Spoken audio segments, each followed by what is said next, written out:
Plenty to get into on this episode of Gators Breakdown. We got our first scrimmage of the spring to talk about, a lot of quarterbacks to talk about as well. Will Miles and I will break it down right here on Gators Breakdown. Gators Breakdown, because there's never a dull moment in Gator Nation.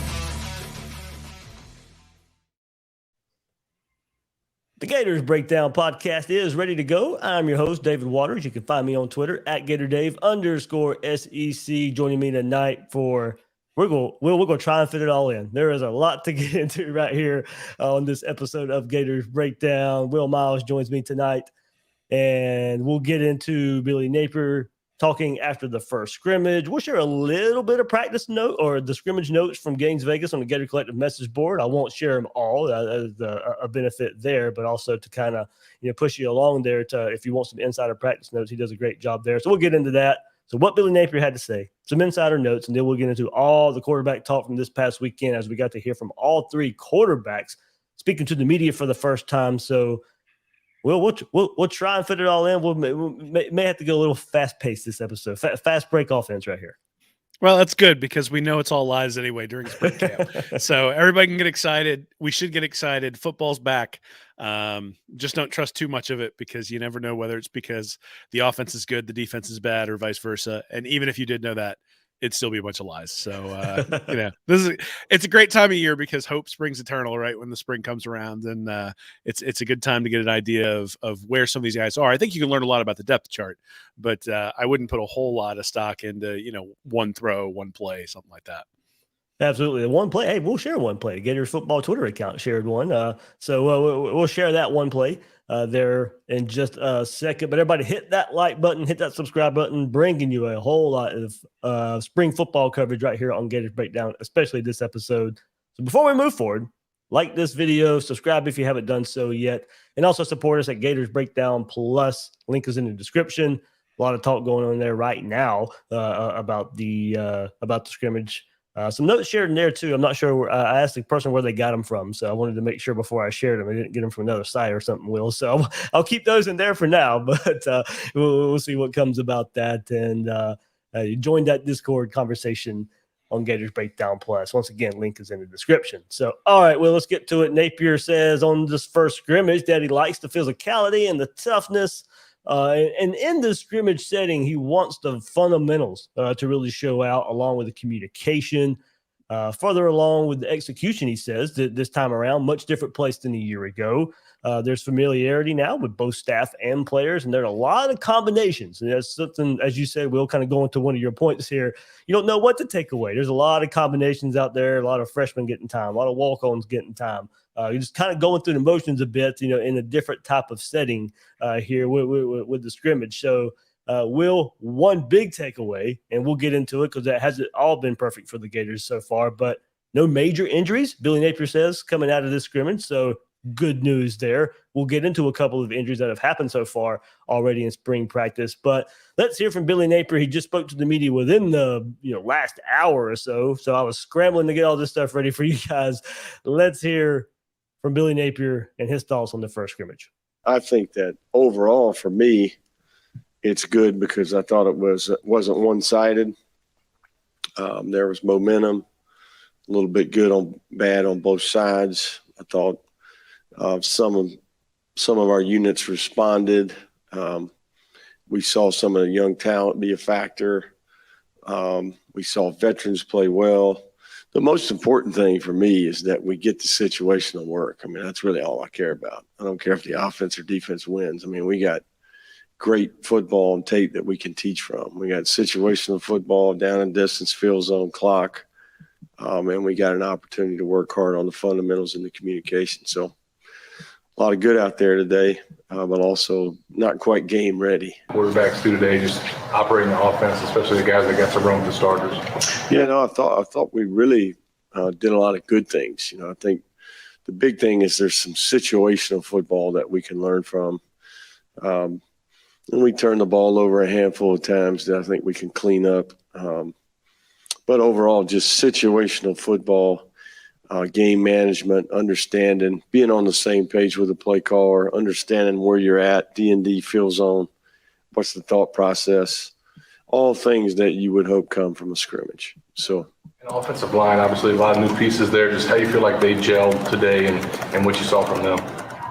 that's probably the hardest thing to assess walking off the field when you're calling it, So it'd be much easier if I was standing out there behind it. But, I would say that group is making progress. We've got some newcomers that we've been impressed with that are showing improvement, and we've got some young players that we think are capable of helping us. I think that group is come along well. And I think the competition between the offensive line, defensive line, the edge players is really good right now. We've got good players up front on the other side, and I think that's creating a really healthy practice environment. If you want to coach, what's his opportunity for Christian just with Micah out and now him filling in at left guard?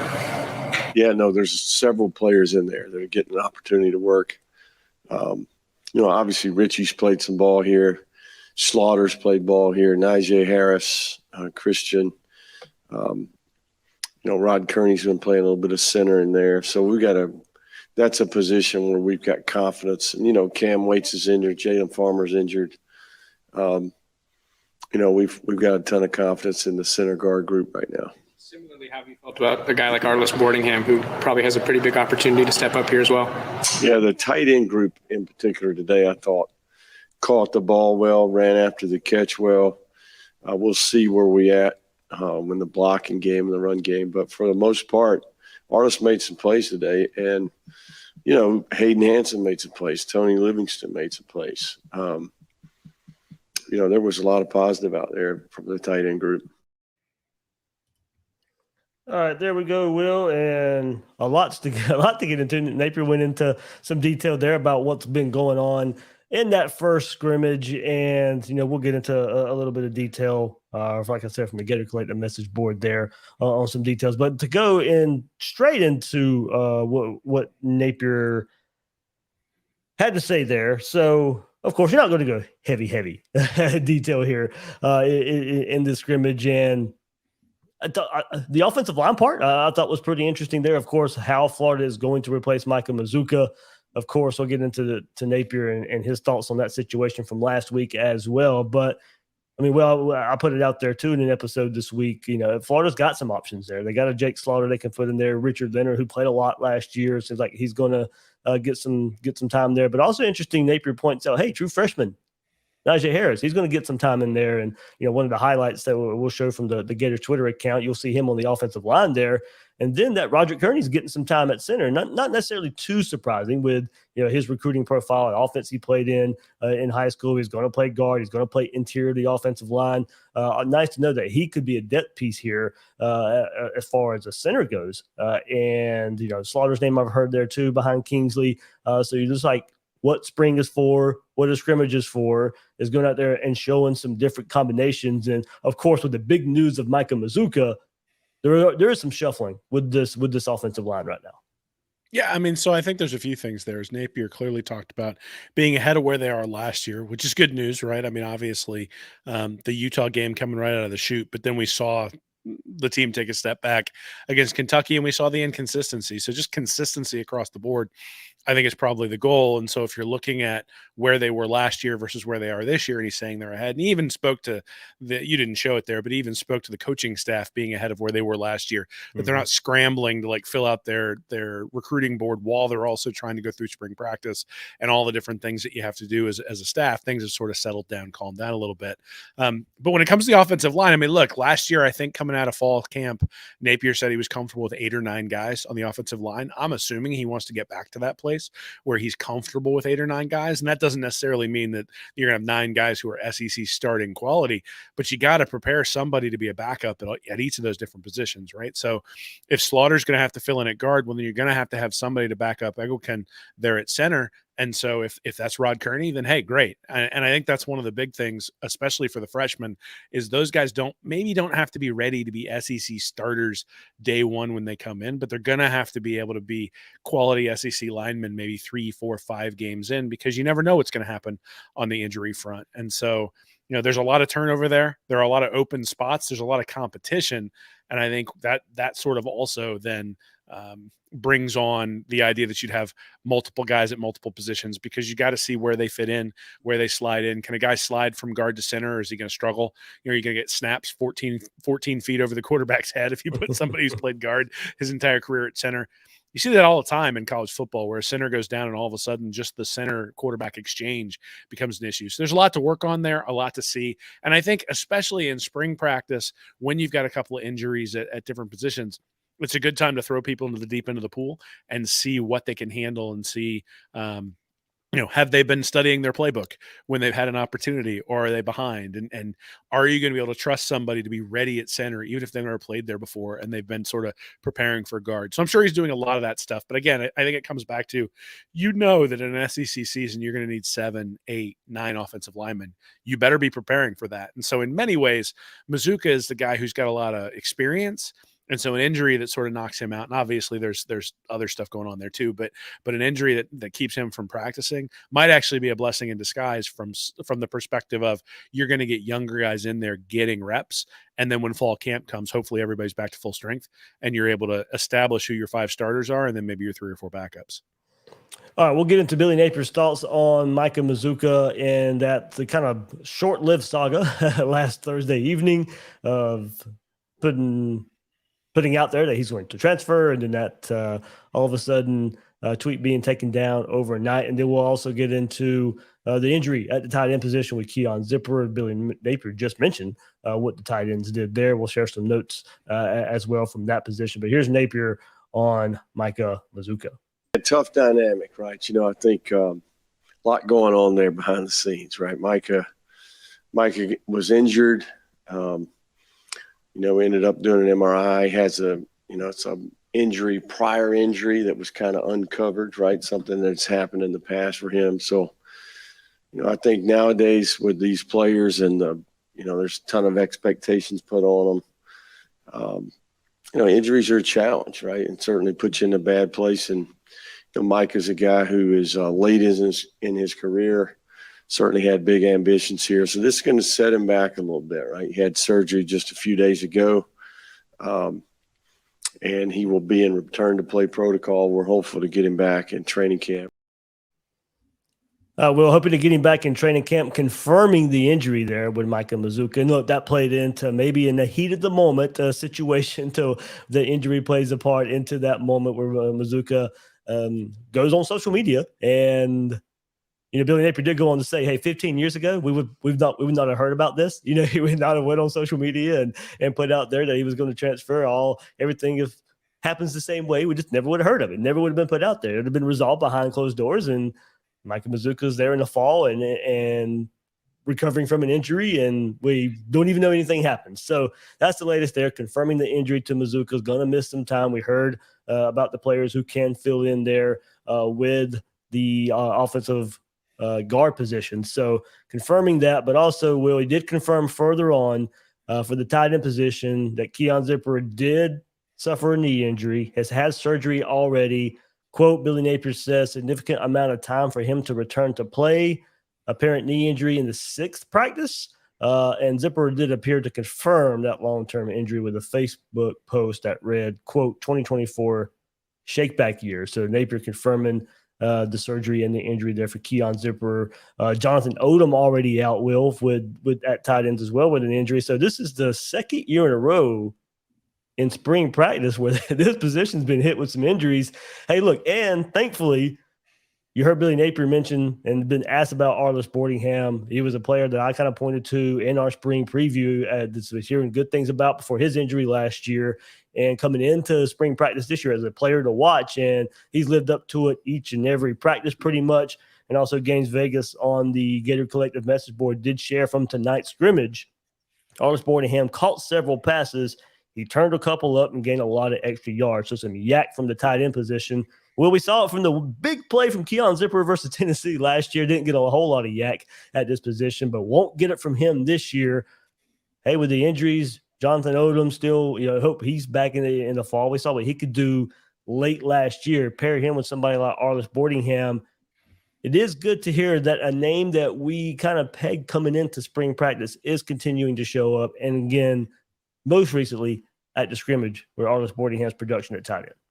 Yeah, I mean, look, it's awesome because they need Arliss Boardingham to step up. I think, you got Dante Sanders at the senior position, you got Zipper and Odom, Zipper a senior, Odom a junior, and then it's all freshmen or redshirt freshmen, right? It's Arliss Boardingham, Hayden Hansen, Tony Livingston, and then Savigny, who's a defensive line transition over to tight end. Sanders was a great story last year, but really didn't have a huge impact on the field. Like you mentioned, Odom sort of towards the end of the year. Boardingham, I think, we heard a lot about him last year and then had an upper body injury and just never really made an impact last year. But I think the staff is pretty comfortable with what he's shown over the last couple of years. But the bigger thing I think at tight end really is that if you look at Billy Napier, he's run the ball 58, 59% of the time everywhere he's been. And the 12 personnel, having the 2 tight ends with the 1 running back, in many ways, that is a running formation. And then you need guys who can go out and catch a pass and win a one-on-one battle. The difference between like an elite offense like Florida's in 2020 or like Georgia's last year is having a guy like Kyle Pitts or a guy like Brock Bowers there who can really beat one-on-one coverage. But if you just got a guy who can sort of settle and get a first down, that's probably enough in this sort of offense, especially with Graham Mertz. The question to me is going to be, can these guys block, right? Can they be extension of the offensive line, help the running game? And that, I think, is where Dante Sanders may not necessarily have 25 catches this year, but if he can be a solid blocker there at tight end, then I think it gives you an opportunity for Boardingham to sort of maybe be the one-on-one battle winner, like you see in a lot of these offenses that run 12 personnel. I think Napier's going to be forced in many respects to run 11, where he's got 3 wide receivers and 1 tight end and a running back just because of the personnel limitations that he's got. But if you're going to have 2 tight ends out there, I actually think you need to zero in on the blocking more than you need to zero in on the pass catching from these guys. If we end up with 2 tight ends with like 9 catches, that doesn't mean it's been an unsuccessful season for the tight ends. I think you then need to look at how many times did Trevor Etienne or Montrell Johnson have a big run sprung when you had the tight end coming across the formation, pulling across the formation. And if the answer is 6 or 7 times where they got big explosive plays because the tight end did his job in the running game, then essentially you've gotten the same kind of productivity you would have gotten out of a guy who was excellent through the air. Yeah, I think ideally now Odom comes back healthy and you find the combo of Odom and Boardingham on the field together at some points, and with the 2 tight end sets. So maybe that comes there down the road. So all right, let's keep getting into it. I'll share a little more. I won't, like I said, I won't share them all. Benefit of Gator Collective members, but kind of a tease there where you can get some more insight or practice notes. But it was Jack Miller. No surprise, most experienced quarterback right now. We're about halfway through spring practice. It was him leading the first group in the first scrimmage right now. He had a touchdown pass. Khalil Jackson, Graham Mertz also had a touchdown pass. And then we'll go ahead, Will, and show it. Of course, courtesy of Gators football Twitter accounts. That is Max Brown finding Aiden Mizell, the true freshman, down the field. Of course, Anthony Richardson right there on the sideline, seeing a guy he was in the huddle with last year as a true freshman, Max Brown, finding the true freshman. So sophomore to true freshman, Max Brown down there to Aiden Mizell.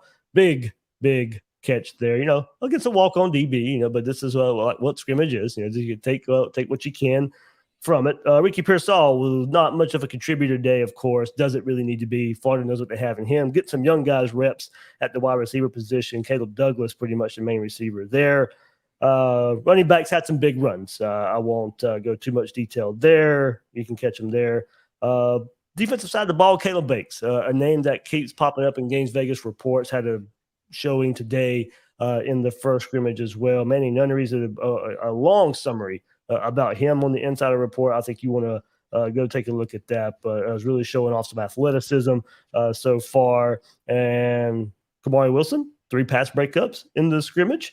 And Jakeem Jackson playing a lot of corner in the first scrimmage as well. Look, Florida knows what they have in Jason Marshall at corner. If you can use the scrimmage to find out the young players that you have, a Jakeem Jackson at the cornerback spot, hey, you let him go out there and improve himself. So, Will, sounds like some young receivers getting some work, some young cornerbacks getting some work. That's what these spring practices and scrimmage are for. Absolutely. Well, especially since they're moving Jadon Hill into star. Yeah. Since you're moving him into star, since you've got a couple of young guys at safety and Miguel Mitchell and Kamari Wilson, well, now you're going to have some battles on the outside opposite of Jason Marshall. And Jakeem Jackson's a guy, really, really high profile corner. Nick Knudsen went to one of his high school games and sent me video, and I went, wow, like that guy really is he popped off the film. And I think that's maybe the story. And I'm really interested to see once we get to the spring game who pops on the defensive side of the ball, because I'm not sure anybody really popped on the defensive side of the ball last year. Maybe Shamar James a couple of times, but for the most part, the defense was sort of like there was never anybody that went, that guy has the potential to be a star. And Jakeem Jackson showed that in high school. We'll see what he can do. Same thing with Jason Marshall, showed that in high school. We'll see whether he can convert that. I think moving Jaden Hill to the inside is probably going to utilize some of his strengths and maybe mitigate some of his deficiencies. And so, and then it's great to hear that Banks is starting to show out there on the defensive line. The only time I can remember an interior defensive lineman getting any pressure last year is on the interception against LSU that got called back because of the targeting call on, or not the targeting, the roughing the passer call on Gervon Dexter. Other than that, I don't remember anybody up the middle getting significant pressure on the quarterback. Yeah, South Carolina game maybe a couple of times here or there, but maybe a little bit. But I mean, again, not appreciable, right? And just having a guy there who can collapse the pocket and help out the cornerbacks, right? These are going to be young guys. They're going to make mistakes from time to time. But I think the big thing is, I mean, we saw what Rashad Torrance and Trey Dean and those guys did at the NFL Combine. They just really didn't have recovery speed. You didn't have anybody out there running a 4.4, and maybe Florida doesn't have anybody running a 4.4. But I guarantee you, after seeing Jakeem Jackson on tape, that guy is he's faster than some of the guys we've had back there over the course of the last couple of years. So I'm excited to see what happens. And certainly, given the struggles that the defense had last year, I would expect these young guys to get a lot of run.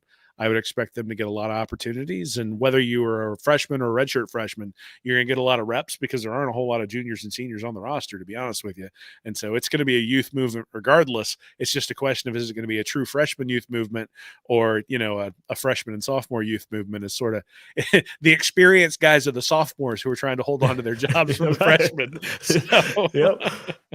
That is what that safety position is. It is experience with true sophomores. So, hey, after what we saw the last couple of years there, maybe that's just what they need right there. Youth movement on the back end, guys who played last year and taking that experience as true freshmen and putting it together in their second year. Will, let's show it one more time. We'll get into it a bit because we're about to talk quarterbacks. But, there is the highlight there. One more time, Max Brown hitting Aiden Mizell down the right sideline there. And like as I said, on that offensive line, you can peek out. Hey, there's Najee Harris there at guard. Toward the end of that, springing for a double team there in the middle. But like as I said, Anthony Richardson right there on the sideline there too. But there's Najee Harris, you get the double team. But yeah, I mean, good to see, downfield passing, of course, from the true freshman or the true sophomore, Max Brown, finding the true freshman. Hey, look, Aiden Mizell, that's what he was recruited for. And the type of receiver that we expect him to be is you put him on the outside. He is a burner. We'll hear about that later on as the quarterbacks talk about the guys around him. But in the first scrimmage, I mean, hey, look, it wasn't even an hour after the scrimmage or whenever Billy Napier talked to the media. Florida's putting out this highlight right here, Will. Only one we got so far, but putting it out there on social media for all of us fans to see, overanalyze, and get crazy about. Well, I mean, anybody who read my article last week about Max Brown knows what I think about him. So, and we'll get into that more. As I said, we'll hear from him as well. So it's good to see him excel. I think, the downfield shots are really the place where I think you look at this year's team and say, I don't know that they're going to be as good as last year's team. The explosives that Richardson was able to generate through the air, though inconsistent, were plentiful. Right. Florida was really high up there in terms of explosive plays. What they were not good at was red zone. And so, part of that is, and it's 2 years in a row now that Florida struggled in the red zone when they've actually had pretty good offenses on a per yard basis. And you wouldn't think that would be the case with a team that runs the ball. And so the question I have this year is Montrell Johnson and Trevor Etienne are going to be the focal point of the offense. But the whole point of trying to have a running game is to get that safety to come up. And when the safety comes up, you get one-on-one matchups on the outside. And whichever quarterback can hit those matchups the best is probably the one who's going to get the most run as the starter, because it's nice when you hit the third down conversion on 3rd and 4 and you make the right read and all that sort of stuff. But the way you score points is you hit the 70-yard bomb down the sideline when your running backs have gotten the safety to creep up, and all of a sudden you got a one-on-one matchup on the outside. And look, there weren't a whole lot of quarterbacks better at doing that last year than Anthony Richardson, at least every other game. So I think that's the thing I take out of that one play, is that you've got a guy who's at least shown that once he can hit it. Now the question is, how consistently can he hit it? Mm-hmm. And was he 1 of 10 in the scrimmage, or was he 7 of 10 in the scrimmage? Is the question we'll have to answer by the end. But I like the idea that they've got guys practicing that, because that to me is how you're going to convert the running game into points. It's not necessarily that ETN's going to take it 80 yards to the house all the time. It's that he's going to compromise and tilt the defense to come up to try to stop him. And when that happens, you have to have a quarterback who can take advantage of it on the backside. Absolutely. So there we go. First scrimmage notes, hearing from Billy Napier after that first scrimmage as well. Worked hard to get that in, all that stuff in there in time. So hey, there we go. We scheduled this episode, and Florida pushed back the presser a little bit. They pushed it back from 6:30 to 7. I was like, oh, come on. But got it all ready to go. So plenty to quarterback talk to get into. We'll hear from all 3 quarterbacks: Graham Mertz, Jack Miller, and Max Brown. But before we do, hey, coming up Monday, April 3rd, if you're in the Clay County, Duval County, St. Johns County, Baker County, Bradford County, all that, just this Northeast Florida region, join the Clay County Gator Club with Billy Napier. They invite you this coming Monday, April 3rd, 6 to 8 p.m. at the Thrasher Horn Center in Orange Park. Tickets for only $20. There'll be some merch. There'll be raffles. I'll be there. Come say hello. Link is in the description to join us at the Clay County Gator Club with Coach Billy Napier.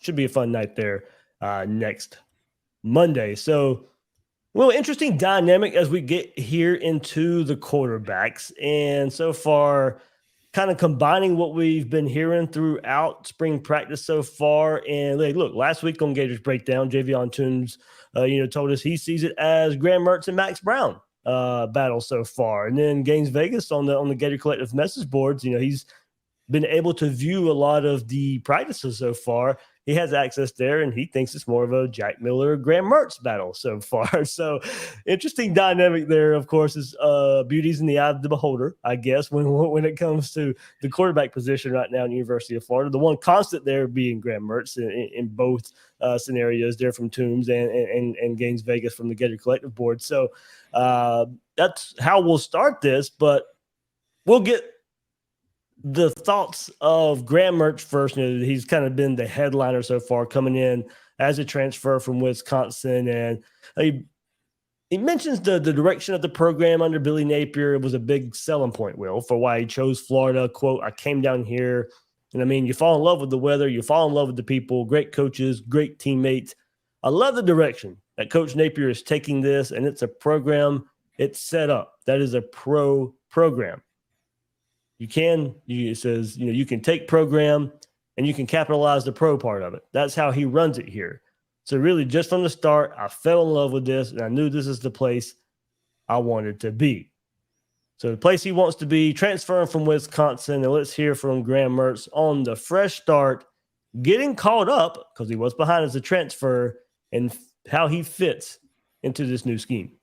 For sure. I started a lot of games. I think it was like 32, 34 games at Wisconsin. Love that place, love those people. But I was at the point in my career where I needed a fresh start, and I was excited for it. So it's really refreshing to get down here and get going. Personally, strength is accuracy. That's one thing that I'll hang my hat on. And one thing that you always, when you're out there, that's one thing that you bring with you every day. I think going through my position at Wisconsin, I came in as a young kid and matured through that process, and I learned a lot of kind of taking what guys did when they came in to grow and develop, and I tried to just do all that and kind of match it all together. So for me, it's simple. This position, you got to know your stuff, and that's half the battle is just knowing it, but the other half is applying it. So for me, I wanted to know it through and through, and be able to apply it day one of spring. So. And there were long days, but I know they'll be worth it. With that in mind, what's your feel on your fit in the offense, and how do you love feel it, Coach man. Napier can kind of maximize your game? I love it. It's freed me up to really just make everybody better, make the team better. Really spread the field out. I mean, in this offense, he sets it up to where you always have an answer, and that's one thing that as a quarterback, when you know you always have that answer, I mean, that gives you true confidence. But I mean, I've loved every day of practice. We're 7 in, and wish we had another 50. So, I mean, I've learned a lot. I mean, coming from Wisconsin is Big Ten. I mean, it's kind of a different style of play, a little bit more upfront, physical, and you get a little more mix of pressures and stuff like that. I mean, down here it's speed, and it's a fun game. But I mean, you take a lot of stuff, and I can take that stuff I learned from Wisconsin and apply it down here.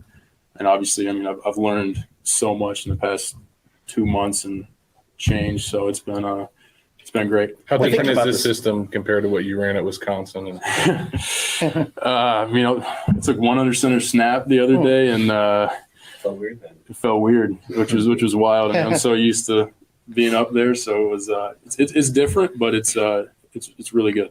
Is it more conducive, do you think, to your talents? I think so.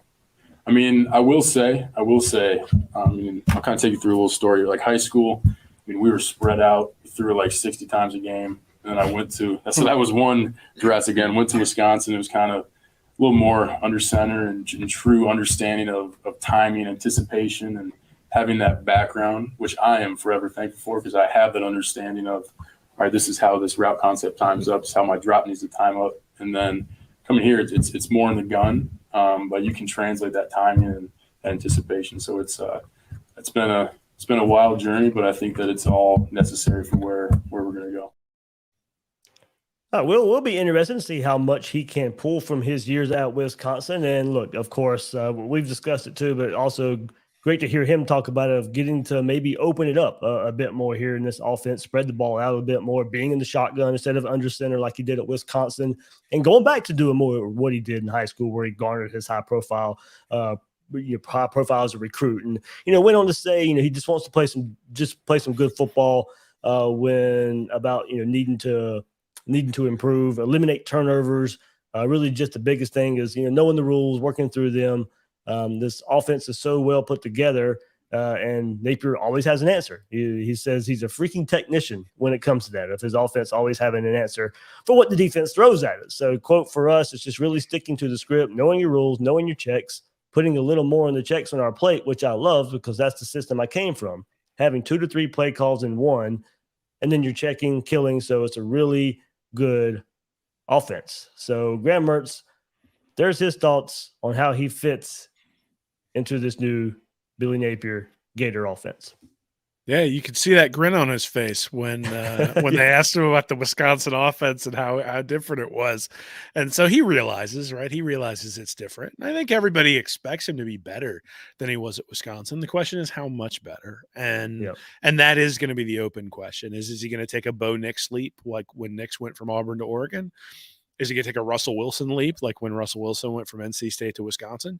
Or is it going to be sort of a moderate leap where, he kind of replicates what he did at Wisconsin, maybe a little bit more accurate, maybe a few more yards per attempt or a yard or two more per attempt. But, that's going to be the question. The question is going to be how quickly is the conversion to the shotgun, going back to something that he's more comfortable with, really a transformative thing? Or is what he's put on tape for the last 3 years approximately what we're going to get? And what he put on tape for the last 3 years wasn't terrible, but it was below average. And so he's going to have to improve significantly to get to be an average quarterback. Now, if you look at Florida's schedule last year, average quarterback play probably still ends up with them like 8-4 because they would have won some of the games that they lost when Richardson didn't play very well. And they would have lost all the games where Richardson played great, where they gave up 45 points anyway. And so I think it's entirely possible to get a quarterback who doesn't play as well as Richardson did last year, but is more consistent along that path, and you end up winning more games because of it. So, look, he's obviously got a lot of experience. He's not going to choke, or he's not going to be hesitant to let the ball fly when it's loud in Salt Lake City against Utah. Whether or not you trust him specifically, I think I can understand why people would watch the Wisconsin tape and say, I'm not really all that interested. I can understand why people would watch the Wisconsin tape and go, wow, that offense is awful. Like, just put him in a decent system and Florida will be okay. And I think in many ways, like I said earlier, spring is all lies. We will understand way more, I think, about this quarterback position when we see who maybe comes in through the portal. And if it's somebody who's like a high level going to compete for the starting job, then that probably says something about Billy Napier's comfort level with Mertz or lack thereof. And if they bring in somebody who's sort of a solid backup, then I think that also says something about their confidence in Mertz, because everybody expects Mertz to have the starting job. You don't bring in a transfer who's got 3 years of starting experience to not start him. The question that I always have is upside versus what are you trying to achieve this year? But again, I think with Napier needing to win games, it makes sense that Mertz would be in there. And like I said, even average to slightly below average, I still think you may end up going 8-4, just because if it's consistent across the way, you don't lose games that you should win because you get a stinker from your quarterback. Like that Kentucky game last year with just average quarterback play, Florida wins that game. The Missouri game with average, they win the game, but with average quarterback play, they win by 20. And, the Tennessee game, the Florida State game, the Georgia game, they lose all those with Anthony Richardson playing well in all of them except for the Georgia game. And so, look, I think since we're not expecting a national championship this year upcoming, you don't need I don't want to say you need more than a game. You don't need more than a game manager. I think you do need more than a game manager, but you need someone who's going to be able to manage the ups and downs. And that, I think, is one of the things that we probably should expect from Graham Mertz, is that if he's going to be slightly below average, he'll be slightly below average in every game, not way above average and then way below average game after game after game, which is what we got last year. Yeah, how I put it, Will, I think the quarterback doesn't need to carry the offense. As you said, I think more than a game manager, but the offense doesn't need to be on his shoulders. Now, there's going to be times when the game is on his shoulders, but I'm saying, game in moments. I don't think the entire season rests on the quarterback position's shoulders with this run game. If it's there where we think it can be played within the offense, not necessarily game manager type, and as I said, but there's going to be a lot of that because of this Florida run game. But Mertz was going to say, this offense has freed me up really to make everybody better, make the team better, really spread the field out. This Napier sets up this offense where you always have an answer, and that's the one thing as a quarterback, that you always have an answer, and it gives you true confidence. And Will does go on to say, playing in the SEC, it's a fun game. Conference prides itself on speed, and he's like, I got some speed on offense. Of course, there's speed on defense, but hopefully, taking all that knowledge from his Wisconsin days, all the playing experience and knowledge paired with this the knowledge of the new offense, like he says, apply it down here. He's learned so much in 2 months that it's been great, and hopefully he can put it all together. So, of course, there is a competition, a battle going on at the quarterback position, and Mertz on having to prove himself in the competition at the quarterback position. It's awesome. It's awesome. Speaking of proving yourself, obviously the competition with Jack, how's that been this spring and just going against him throughout camp? It's been great. I mean, I wouldn't say people always say competitions are going against people, but I think that we're pushing each other to be better. And that's one thing that I appreciate a ton, that he's helped me out on just little playbook things that he kind of took and when he was learning it. So our goal is to make this team as good as it can be, and we're pushing each other each day to do that. So, I mean, I've loved everything he's done, everything that, we do every day. We work together every day for hours. So it's we're doing it together, and we're doing it for this team. So I think that people always make these to be against each other, but it's the furthest thing from that. There we go. Not much on Max Brown there, Will, but we'll get into him. The question was specifically asked there about the competition with Jack Miller. But, yeah, you hope the competition, and we'll get Miller's thoughts on that too, is what pushes. And there's some to gather there from Miller with him being part of this process last year, going through spring last year, going through all the spring last year, something now that Mertz is doing in the same vein as Miller did last year as a transfer coming in.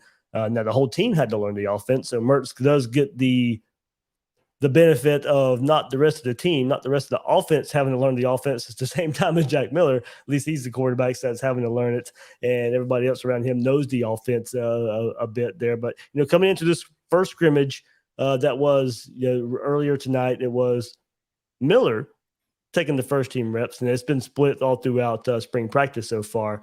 But, not much to take away, I don't think, as far as depth chart goes we're about halfway through, Will. It doesn't, it's not alarming to me right now. There's no, I didn't expect Billy Napier to come out and name a starter. I think halfway through spring practice, I expected this to still be a competition, still be a battle.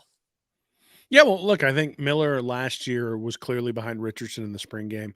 I think the Oregon State game is tough to hold against him just because of all the guys who weren't out there when they played that game. And so what do we really have on him? We've got where he was at the beginning of last year. He was injured, but in all the team meetings and doing all the preparation other than actually getting out on the field and throwing the ball with his thumb injury. And so he's now got a full season to understand the offense. And Mertz said it. And I think when you go back and look at the film, I was looking at a play yesterday or 2 days ago that I'm going to be writing about for the preseason magazine we're going to put out. But Billy Napier basically, he ran crossing routes with a guy running a dig behind it, knowing he was going to get zone from Tennessee and that it was going to be a matchup zone and that it was essentially going to clear that dig route. And then if they decided to go man-to-man, the crossers were going to be wide open and they were going to pick off their defenders. And so I think in many ways, that's what Mertz is talking about when he talks about you always know you have a win. Mm-hmm. Is that particular route combination in that particular setting meant that the quarterback had an easy choice to make regardless of what the defense made or regardless of what choice the defense made. And just identifying zone versus blitz or zone versus man told you what your read was the minute the snap happened. And so it was a really easy throw for Richardson, turns into a first down. That sort of stuff is out there. Those are the things that Miller should be able to execute because it didn't take immense arm strength for Anthony Richardson to make that throw. It just took knowing the offense, having the option, knowing no matter what the defense gave you, if you got time as the quarterback, you were going to have an opportunity to make that throw. The other thing is Miller adds something in the running game, and I don't think that's something that we should overlook. If you look at Mertz, he has had negative rush yardage over his career at Wisconsin. Now, obviously, sacks are in that rush yardage, and he took a ton of sacks last year. Well, he did, but one of the reasons I like looking at rushing yardage for quarterbacks is that sacks are indicative of decision making and getting rid of the ball and making the right decision. So if you've got a guy who runs for 3 yards per attempt and takes 15 sacks or something over the course of the year, that's actually a guy who's adding a lot in the running game because the average quarterback, I think it's like 2 yards per rush. And so anything over 2, but Mertz is actually negative. Miller in his limited time has been up over, I think, 3 or 4 yards per rush, which means he's not this explosive runner like Anthony Richardson. He's not going to break off an 80-yard run like Richardson did against LSU last year, but I don't think that's what he needs to do. I think he needs to be able to sidestep, move guys in the pocket, and gain 4 yards when everything breaks down, and all of a sudden you're 2nd and 6 rather than 2nd and 12. And that is something that Miller brings to the table that Mertz does not. And I think that honestly could be a separator between the two if they end up very similar places in terms of knowing the offense. I wouldn't say that they have significantly different arm talent when you look at it. Their high school profiles look very similar in terms of overall completion percentage and yards per attempt. And so the running game is something. Mertz has definitely got a stronger arm. Yeah, but I mean, again, I know where you were going with that, but just to clear it's not Anthony Richardson strong, right? It's not. It's we're not talking about a howitzer versus Danny Werfel. Look, Danny Werfel, I love the guy, but he did not have a cannon. And he turned out to be the best quarterback or one of the best quarterbacks Florida's ever seen, college football's ever seen. Placement. Well, it turns out when you throw it to the guy that the coach has schemed open, that you don't have to be perfect and you don't have to have a howitzer to get it in there. And in college football especially, that's true. The NFL, you almost always have to throw guys open. That's why guys like Werfel and Tebow have struggled when they've gone to the NFL because they have not had the arm talent to be able to throw a guy open, whereas a guy like Peyton Manning was able to do that. And so in college, you just need to find the matchup. You need to find the guy who's going to be able to win the one-on-one battle. Sometimes the defense has a complete blown coverage, and you just have to find that too. And so, whoever can do that the best, but then adding to that, the running potential for Miller, I do think actually gives him a leg up, especially with another year in the system. Boy, do I have more on that. I don't want to spoil it for you, Will. There is more on that little mobility storyline that I think you'll like even more coming up later in the episode. So Mertz, before we do move on to Jack Miller, Mertz went on, as I mentioned, talked about the speed, but and we've already brought him up and we got the highlight, he went on to mention Aiden Mizell by name, calling him a burner, but then said later, this is an extremely fast team, both sides of the ball. And then one more, he went in on Austin Barber, says you can just tell Barber loves his job as an offensive lineman. That high energy approach is very infectious for the team, very infectious for the offense. So, all right, we'll move on to Jack Miller now, of course, another quarterback in this battle this spring for the Gators. And, hey, this injury, him diving into it, Will, a little more probably, I mean, look, we knew it was more serious once. Hey, he'll be back just in a couple of weeks. That was toward the beginning of last season. And then, he's out almost the entire season and finally comes back for the bowl game. But we do get to hear from Miller on his injury last season, then getting his first start in the bowl game and what he's working on this spring. I mean, it definitely wasn't what I wanted or what I envisioned happening, but I mean, you live and you learn. I mean, I learned a lot during that time about myself and about my work ethic, so it was definitely good for me. What do you specifically learn about yourself when you're, I guess, the game's taken away? Yeah, just how much you really want to be out there and how much you shouldn't take it for granted, honestly. Finally got to play in a game and see what it's really like to start in a game, prepare for a game, and yeah, it really took a lot from me. Kind of fueled my offseason. I figured out what I needed to work on all offseason, really, and what I need to get better at. Like what? Like just preparing mentally, defensive recognition, speeding up my footwork. Just game speed is so much different than practice speed. So just really getting used to all that stuff. Yeah, it definitely was not the performance that I wanted or how I envisioned it going at all. But, I learned from it a lot. And like I said, it really fueled me this offseason. I mean, I've been pissed about it since it happened. So making sure it won't happen again. I try to be here as long as I can all day, trying to meet with the coaches and really just watch as much film as possible and get this whole offense down. Because, I mean, I have a pretty good understanding of the offense now. Now it's about applying it to defenses and knowing what's good versus what defenses and all that type of stuff. Just the timing with all the receivers. I mean, Ricky coming back, that was huge for us. So really getting on the same page with him on every single route. And really just a lot of the other guys too, like the freshmen coming in, just I want to be on the same page every single play with all of them. There's Jack Miller, and Will, the severity of that injury, I mean, I didn't include all of it there, and you're limited on the time that we're supposed to use for the sound bites here, but the extension of the recovery process, I mean, needed rehab throughout the season and in the training room and, having to regain strength in his arm. And he said initially, quote, it was a torn UCL, but there was a fragment of my bone that chipped off with it, so that made it more complicated to connect it all back in surgery. Really, the hardest part was just being able to bend it and all that stuff. It was really hard to get back to full capacity strength. So significant injury there for Miller, of course, pretty much missing the whole season until the bowl game. And at times, Will, he couldn't even firmly grip the football.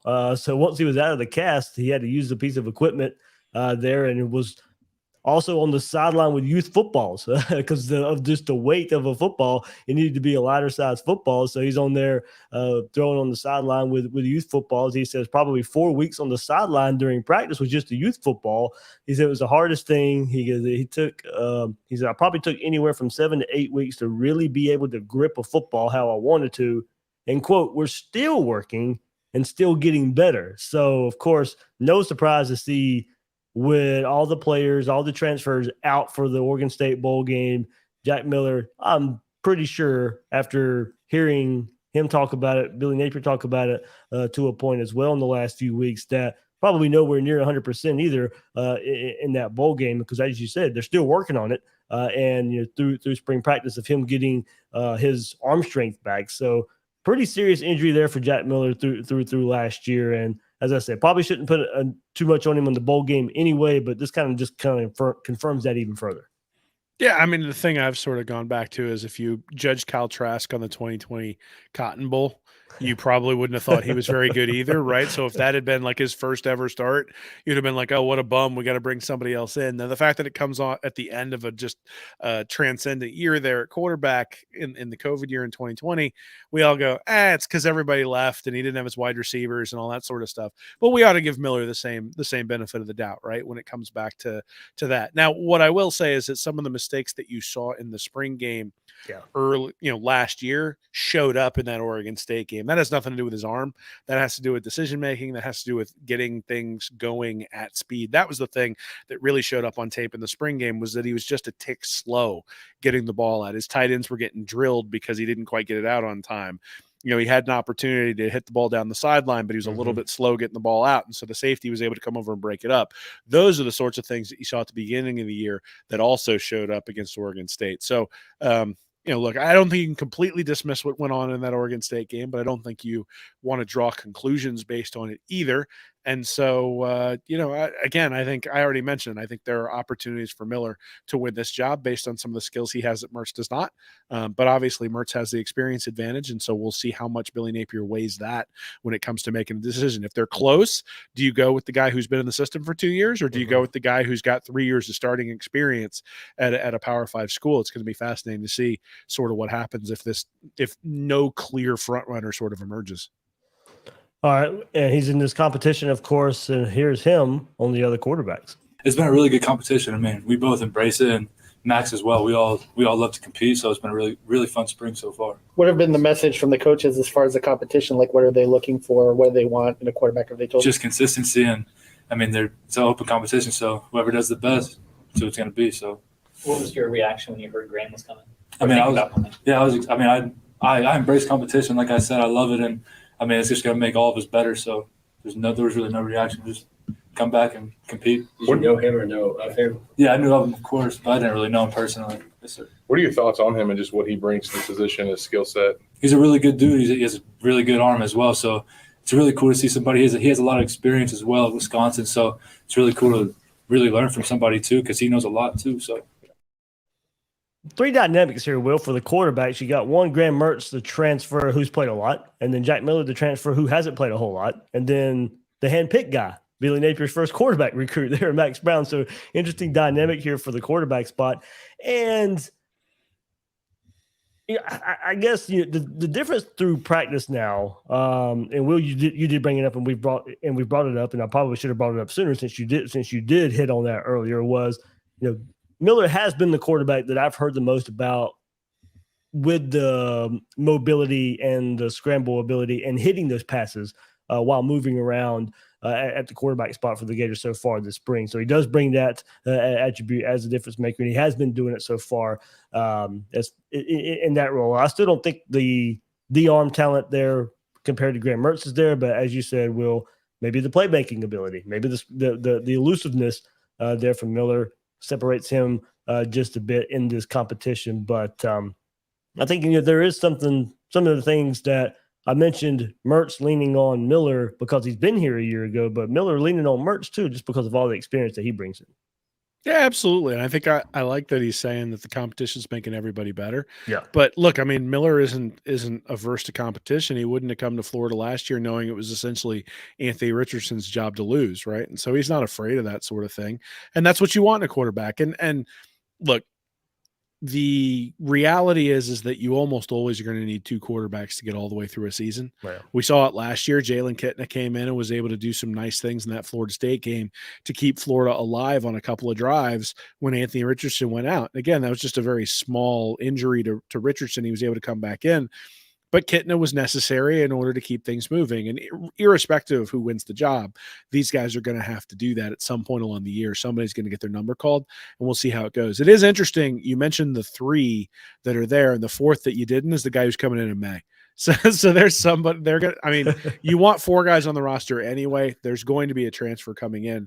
It's great to talk about these guys. Obviously, these are the guys who are here who are getting the reps. But I think in many ways, that's where we're going to see the rubber meet the road is who is that person that Napier brings in through the transfer portal? Is it exactly who he wants? You talked about Max Brown being his first recruit, but this is Mertz is a hand-picked transfer that they brought in when there might have been other options out there. We'll see. Again, it's sort of the same thing. Well, Miller last year, too. You brought him in. Yeah. Yeah, well, and so, look, I think at the end of the day, they're going to bring in somebody that they think either can compete for the job or someone who's going to be a backup. And so I think that is going to tell us a lot about how the quarterback battle went when we see who comes in the fall. All right, and we'll get Miller's thoughts on, the playmakers around him, the pass catchers, wide receiver, and the tight ends. Obviously, Ricky, Khalil Jackson has been balling this spring too. Andy Jean, the freshman that just came in, he's the real deal. There's so many. I mean, Ty. There's so many. Caleb Douglas. What makes Andy Jean the real deal? Because that just seems to be the buzz. He's a really, really hard worker. Like if you come in here at 6:00 at night after practice, he's still in here catching balls. He's still working out, and he's just, dude. He gets open.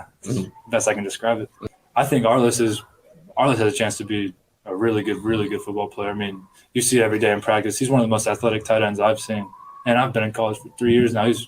He's the real deal. And all the other guys, Isaacs and Hayden Hansen, they're all good. So you can't go wrong with them either. I mean, it's crazy. 3 of them in the same class too. Hearing the good about Arliss Boardingham again, Will, and I hope that's not one of those spring names, that we have every year. There's a spring name and it just doesn't translate into fall. I mean, that's kind of the tight end position from the spring game last year, catching passes, a lot of yards after the catch. It didn't translate into the season that way too much from the tight end position. But also Jack Miller, hey, look, this interview was done on Saturday. He brings up Khalil Jackson on Saturday, and as I mentioned in the scrimmage notes, he threw a touchdown pass to Khalil Jackson today in the scrimmage. So Khalil Jackson's name coming up as well. We mentioned the freshman there at the same time, but we're starting to get a consistency there of these true freshman wide receivers will really maybe stepping up for this Gator team at the wide receiver position. Yeah, we need it, right? I mean, look, we already went over the tight end position where Boardingham or someone in that list is going to have to step up, especially if Napier wants to run 2 tight end sets with any sort of regularity. Now, maybe they make some adjustments and they run some stuff with ETN and Johnson in the backfield at the same time and sort of go 21 rather than 12 because they feel like they have more depth at the running back position than they do at the tight end position. But the reality is that they want to go 2 tight ends. We're going to need somebody to step up there. The freshman wide receivers, they're putting a lot on that. Those 3 guys. I mean, Eugene Wilson's not in yet, but then you got Andy Jean, you got Aiden Mizell. Obviously, we're hearing good things, but like you said, it's sort of the you never know whether what you're hearing is you hear it all camp long, and then all of a sudden they're like, oh, he's got an upper body injury, and you never see him for the entire year. And they show up for the bowl game. You just don't know. And I think in many ways, Pearsall is definitively going to be a starter. Xavier Henderson is definitively going to be a starter. There's probably an opportunity for that third position. I actually think Jaquavian Frazier showed some stuff last year before he got injured. He came in, they sort of went with 3 wide receivers to start the year and didn't really rotate him out very much. And then Frazier's was the next man up when Justin Shorter went down, but then got injured against A&M. So I am curious what happens with Frazier's. Is he the third guy in the rotation? And then are the freshmen sort of coming in behind him? Or does one of those freshmen push for that third spot? And are they able to come in and sort of wrestle away from one of the more experienced guys? Yeah, Frazier's not observed in practice. And I think he had an injury last week, if I'm not mistaken. Somebody saw him on crutches. Outside of the I don't think it's thought to be too serious, but I think he was at practice, the previous practice Saturday maybe, but was not at a scrimmage there. So maybe try and clear that one up. But yeah, a lot of competition there. It would not surprise me in the least to see Mizell and Jean get a lot of receptions as freshmen, more so than freshmen we've seen in recent memory at Florida. So, and then Billy G back as well, and Billy Napier has some good things to say about him in the press conference to the first time he's been able to speak about it. So go listen to the full press conference if you want Napier's thoughts on Billy Gonzalez coming back and coaching these wide receivers. So, all right, one more quarterback to talk about. I think Will's favorite probably to discuss. Of course, if you haven't read one of Will's latest at readingreaction.com, go do so about, Max Brown and how he fits into this quarterback battle. And hey, look, let's get to hear from him, his sound of, just year 1 to year 2, what he does well and where he can improve. It's a lot different. Like you said, a lot of comfortability, getting in and being the second year, being in the program with Napier. I think that's really played a role coming into it, being more comfortable, making plays, being able to play fast, play my game. I think that's really the part I've played coming into it. I think that's really been the most important thing. How would you describe your skills? I know you said playing fast, but what are the strengths that you can bring to an offense? Just being able to make all the throws on the field, being able to hurt a defense with my legs. I feel like that plays another role coming into it. Just being decisive, making plays, being a playmaker. Like I said, being able to throw the ball down the field, I think plays another big role. Just to keep showing people that I'm here to compete, man. That's what I love to do. I think, like I said, playing 2 sports has always been a competitive mindset of mine. I've always been competitive. That's how I've been raised. But I love to compete, no matter what. That's what I love to do. No matter what circumstance I'm in, I'm gonna compete. And I think that's what I really want to show. What did you learn last year from a guy going through it for the first time, first year starting quarterback in Anthony? Really me just seeing a crazy freak athlete, man. I think that's what you see every day. You're like, oh, shoot, I want to go make that play. I want to be able to show them that I can make that play. I think that's where me and Anna have similarities, but we also have differences. But I think that's what our similarities are too, making big plays. I think that's one of the things you want to see and try to imitate. I'm gonna go make a big play too. I see him make a big throw or a big run. Okay, I want to show I can do the same thing. I want to show that I can go try to do that, even if it's not in the cards. I mean, you want to try to learn and develop under a guy like that. Was the starter against Jack and Graham? Do you think your athleticism, maybe not that they can't do some of those things, but your athleticism kind of sets you apart from them a little bit? Yeah. I mean, I think that's just part of my game. I think that's a game that you want to be able to use, and I think that's a big tool, especially in the SEC. Being able to run and use your legs, I think plays a big part. And those guys are athletes too, right? And I think going and making plays is something you need in your offense. I think that's another asset, another weapon that you could use. But yeah, I think so. Is that hard to show in practice? Because, I mean, you guys are non-contact. You don't have to wait maybe even until – I mean, you're not going to get hit in the scrimmages, but is it harder to show that athleticism and that playmaking ability when you're non-contact in practice? Yeah, a little bit. I mean, but if you're a playmaker, you go make a play, you're going to make a play. So I think that's really what it comes down to.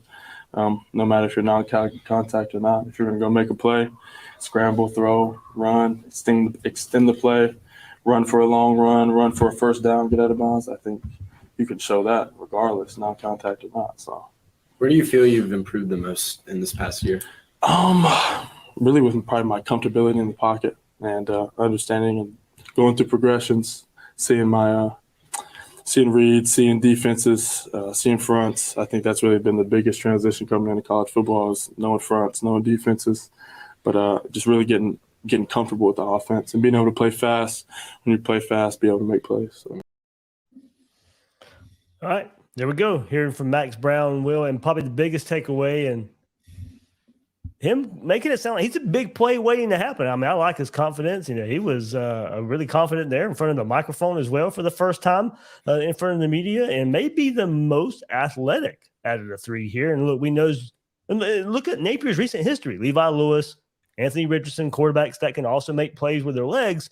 And I think Brown may be best in that regard, but does that give him a leg up? Even more so than Miller in this battle. He's known more as a passer, but he mentions a lot of how plays need to be made with legs at times. So interesting takeaway there about to me, kind of the big play waiting to happen and the mobility part of the quarterback position. Yeah, I think there are a couple things there. The confidence, not a surprise for somebody who'd go, yeah, I have an open competition for the quarterback position, but I'm going to go play baseball too. Take some stones to do that, right? I mean, because you ostensibly are setting yourself back a little bit. And so you got to have confidence in yourself that you're going to be able to go out there and win the job. Because I don't imagine that Max Brown came here because he wants to be a coach. I think he came here because he wants to play. And so, if that's the case, then you have put yourself behind the eight ball going to play baseball. So it requires quite a bit of confidence. And then the other thing is that yes, his legs are a huge bonus in terms of what he can do, but he completed 71% of his balls in high school. Mm-hmm. And so he's not a guy who's just with a noodle arm, who's going to throw wide receiver screens and then run triple option out of the shotgun, stuff like that. Like, he will make plays with his feet when given the opportunity. He has the athletic ability to do that, but he can chuck the ball a little bit. So one of the things I think you saw when I took a look at the high school tape, you saw sort of the same type of indecisiveness that you saw from Jack Miller in last year's spring game. And that, I think, is going to be the question, is who can overcome that quicker. I think there's a lot of benefit to Billy Napier figuring out what he's got in Max Brown this year. Now, maybe you figure that out against McNeese State. You don't figure that out against Utah. But I think there's an opportunity here to figure out what do you have, because the reality is, even if DJ Lagway comes in and is the immediate starter next year, you still want a guy like Max Brown as his backup, and you need to know what you have at that backup position.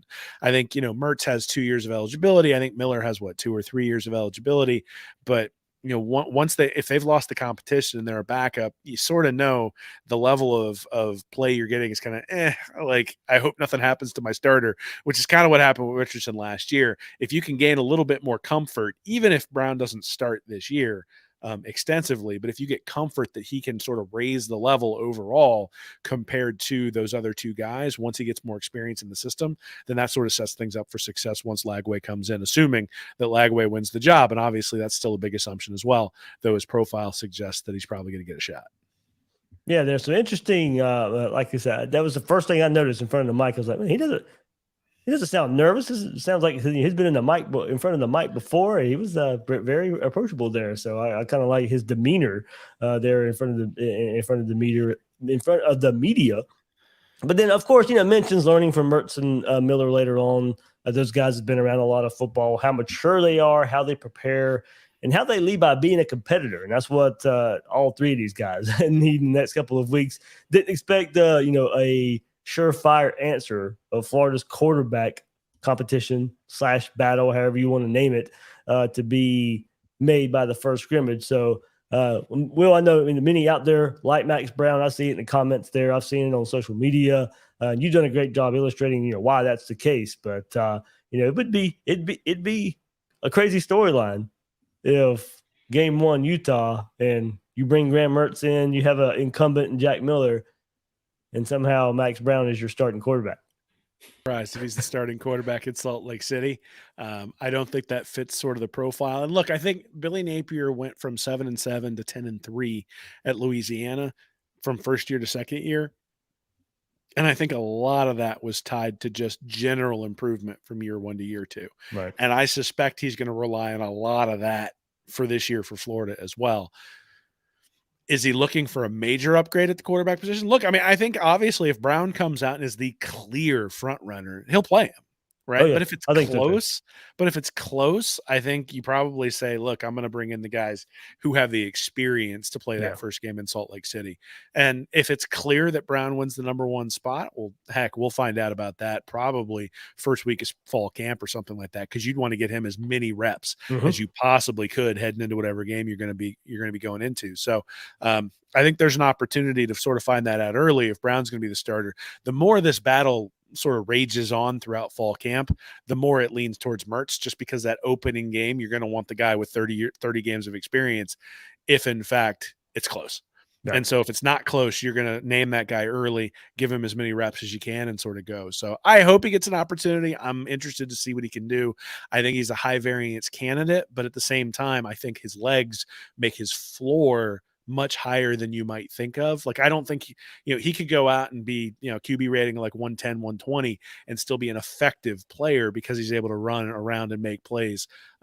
That's not the case with Mertz. If Mertz ends up with a QB rating of 120 or 130, we're going to be sitting there going, geez, we're not getting a whole lot out of the Graham Mertz experiment.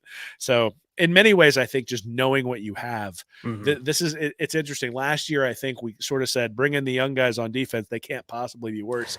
I think we might actually be saying the same thing on the offensive side of the ball at quarterback, not because they're terrible, but because we need to know what we have.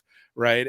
And getting a guy in there and knowing what we have is important in terms of knowing what you're going to build as you bring new guys into the system. So I hope Brown gets an opportunity, but I don't suspect it'll be at Salt Lake. I think maybe McNeese State is the first time, and then we'll sort of see how things go from there. It is an interesting storyline there, Will, if it is close. And because of that first game being Utah. I mean, if it was your normal cupcake and say it was close, do you go ahead and go with the young guy? But there's, I think, two ways to look at it. If it's close too, do you go with Mertz because of the experience, or if Max Brown is that overall athletic, given Napier's recent quarterbacks, does that maybe push him to that? I don't know. I mean, I think it's all fun to guess right here as we're still months away from that opening game versus Utah. And maybe there's a starter name by then anyway, but I mean, I do find it interesting, maybe thinking it through how maybe close this can end up being, and which way Billy Napier would lean if it is that close. Yeah, man. It's going to be fascinating. It's going to be Yeah. fascinating. Like I said, there's probably a fourth guy coming in who will make it even more muddy. But I think Right. who that fourth guy is will tell us a lot. And once we get that data point, then we'll be able to say, okay, we either Napier thinks his cornerbacks are terrible and and even though we've seen all these bombs, we're in trouble on the defensive side of the ball, or hey, he's pretty confident with who he's got in here, and they're adding a depth piece, but definitely not a starter. And so we'll sort of see where that lands. I think, it's pretty clear to me that when you get 3 years of stats and tape, that doesn't normally change. And so Mertz is going to have to really take a step up. That Wisconsin offense was awful, but it's going to have to. It's more than just that, right? He's going to have to improve as well as get into a fresh start someplace else. I think the same thing applies to Miller from the standpoint of he has to improve significantly from what we saw last year in that spring game. And if you've got a guy who's sort of right where those guys are as a redshirt freshman, why not put him in, see what you've got? Yeah. And then if you've got a guy like Brown battling with Lagway next year for the starting position, you feel much more comfortable with where you're at. And even if it ends up meaning that you're redshirt Lagway for a year because you've got Brown in that position and he's got the experience, hey, that's a good problem to have, right? To have those guys battling it out. I think if you've got Lagway battling Mertz next year and Mertz is coming back after sort of a so-so year, now we're having some conversations next year that maybe we're not all that happy about. So I want to see what the kid can do. We'll see. And still something about the unknown. As you said, Mertz, 30 games, Miller, spring game at Ohio State, a spring game at Florida. Not too much on the bowl game, but maybe still knowing a bit more what we have in him and Brown. And Brown's kind of just the so if Brown question. if Brown had completed 62% of his balls in high school and had been dinking and dunking, I'd be like, no chance. I don't want to push forward at all. Yeah. Completed 71% of his passes, and he averaged on a yards per attempt basis like 13 or 14 yards per attempt. So he was not dinking. I think it was 13 yards per attempt his junior year and then like 12 his senior year. So somewhere in like the 12 and a half range. That's not dinking and dunking down the field. Those are getting pretty close to like Joe Burrow high school numbers. Not quite there, but they're getting pretty close. And I don't think he's going to be Joe Burrow, but I think that profile, it's really hard to complete 7 out of 10 passes against air. You just throw a duck every once in a while. You overthrow a guy a little bit. You throw a worm burner that ends up in the ground. Like, you have to be really skilled to do that. And one of the things is I don't think the completion percentage many times has a lot to do with, were you right on target? It's, did you find the guy who was wide open and just put it in a general vicinity of him with enough air that he could make an adjustment? And, college football and high school football are similar in that happens a lot.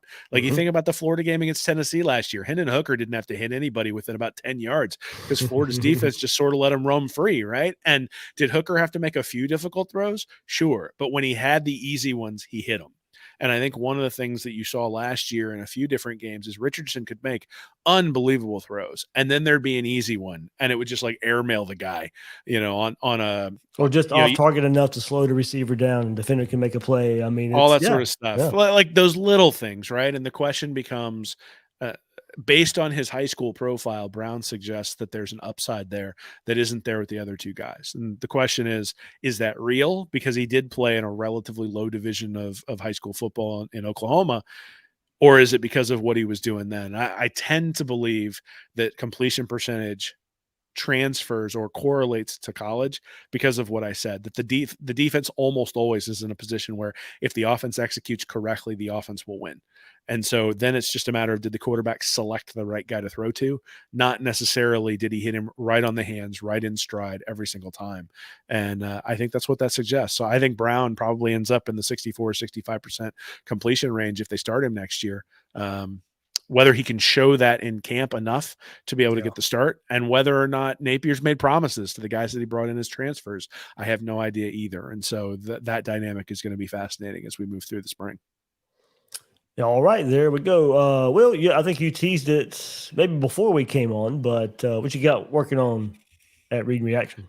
Yeah, so I've got an article on Zipper's injury. I think one of the things, it'll be up probably an hour or two after we get done here, but Zipper is not a guy who's had a whole bunch of catches, but one of the things I think is really interesting is when you look at Napier's offenses, the best tight ends have only like the tight ends over his 5 years have averaged 15 catches for 164 yards, his best tight ends. So you think about that 12 personnel and think, oh, he's going to throw to the tight ends a lot. That's not necessarily what he does.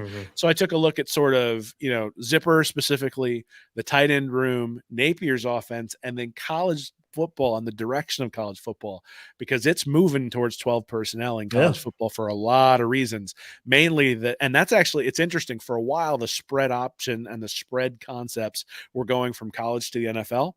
And now the 12 personnel, 2 tight ends taking advantage are coming from the NFL to college. Kyle Shanahan and that his ilk, McVay at the Rams have made that popular in the NFL, and now that's starting to filter down into college. And college football is so cyclical that it is interesting. I think a lot of people last year were questioning Napier and sort of calling it a old-fashioned offense, and is that something that's going to work? It's not old-fashioned. This is an offense that is right with the times in terms of what's going on within football, but you need tight ends to run it. And so that's one of the things that I think Keon Zipper's injury really does point out, is that Florida, we got to really take a hard look at the roster and understand where the production is going to come from, because in order to run that sort of modern offense, you need tight ends. And look, the team that's won the last 2 national championships has pretty much run the same offense. They have 2 really good tight ends, or have had 2 really good tight ends who've been able to create massive mismatches. And one of the movies that I have, or one of the clips that I have in the article, is from the game against LSU, where they used personnel groupings to get a linebacker on a tight end, and it was an easy touchdown. And LSU just didn't have any answers. And if you have the right tight ends, and if you have the right tight end package, you should be able to isolate the defense, make them wrong, and put up a lot of points. So that's sort of what the article's about. Something I think something that is worth bringing up at that position. You brought it up with quarterback. Hey, transfer portal. I mean, Florida, Zipper injured, Odom injured. Hopefully he's back, but an injury history at this position, even including Boardingham last year. I thought even before the Zipper injury, there was a possibility you go get one in the transfer portal anyway. Given what you just said, given Napier's history with the tight end position, would not surprise me in the least once that May 1st date rolls around, May 1st through May 15th, that Florida is finding themselves a transfer portal tight end as well. Well, this is where staying healthy, I think, is critical, because they've got a few scholarships left. And so they have an opportunity to go out in the transfer portal. One of the things that I think has concerned people about the portal, and especially before they sort of relieved the initial counter, sort of log jam that schools were having, where basically you had to sacrifice a high school kid if you were going to bring in a transfer. They've relieved a lot of that pressure, but one thing that they haven't relieved is the 85 scholarship limit. And so, there's going to be a merry-go-round with the transfer portal, and the question is going to be, where are you going to go? And in some ways, that's actually probably the story of Mazuka, is that, you sit there, you tweet out you're going to the transfer portal, and then you look at it and go, that's probably not a good idea. I'm not going to end up in a better situation than I am right here. And I think there will be some people who do that, but obviously Florida's going to be open for business when it comes to a few positions. Quarterback's one of them, tight end probably another. And so they do have the scholarship numbers to be able to bring in a guy or 2 at that position if they need to. Absolutely. And coming up later on Gators Breakdown this week, we'll go back to covering spring practice, all the press conferences and stuff. We'll go to the defensive front. Sean Spencer, Mike Peterson have been on the mic recently to go along with Princely Uman-Mielon and Chris McClellan. So big defensive front episode coming up later this week on Gators Breakdown. Will, anything else, man? No, man, just appreciate it. It's always fun. It's nice to have real football back. Yeah, absolutely. Absolutely. So for Will Miles, you can find him on Twitter at Will Miles SEC, and his site, readandreaction.com. I'm the host of Gators Breakdown, David Waters. You can find me on Twitter at GatorDave_SEC. Guys and girls out there, thank you for joining us on this episode of Gators Breakdown.